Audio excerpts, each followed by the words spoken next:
अस्सलाम वालेकुम जी। काश्तकार भाई और व्यूअर्स, आइए चलते हैं। आज हम देखते हैं कि हमारी सुपर फूड कैनवा की क्रॉप जब तैयार हो जाती है तो हमें कैसे मालूम होगा कि हमें इसके ऊपर हार्वेस्टिंग शुरू करनी है।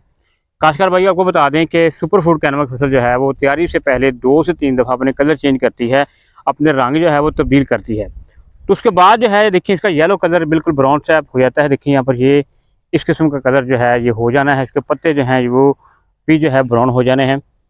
तो अब हमने किस तरह से चेक करना है कि अब हम इसकी हार्वेस्टिंग करें। काश्तकार भाई याद रखें कि अक्सर ऐसा नज़र आएगा कि कुछ पौधे जो हैं वो कुछ अर्ली जो है मैच्योर हो जाएंगे, कुछ जो है वो 2-4 दिन ले जाएंगे। लेकिन आपने करना यह है कि एक पौधे को जो है आपको लग रहा है कि इस तरह से तैयार हो चुका है, उसके ऊपर से ये देखिए दाने उतारने हैं और उन्हें इस तरह से रगड़ लेना हाथों के ऊपर। और रगड़ने के बाद जो है साफ़ करना है और उन्हें दबा कर देखना है कि ये अच्छी तरह से जो है ये पक चुके हैं, अभी इनमें दोधी हाल तो नहीं है। उसके बाद जो है इसकी आप हार्वेस्टिंग कर सकते हैं। देखें ये अभी पिचकेगा नहीं दाना, दाना बिल्कुल जो है वो पक जाएगा। उस वक़्त आपने इसकी हार्वेस्टिंग करनी है, कच्चे पौधों की हार्वेस्टिंग नहीं करनी है।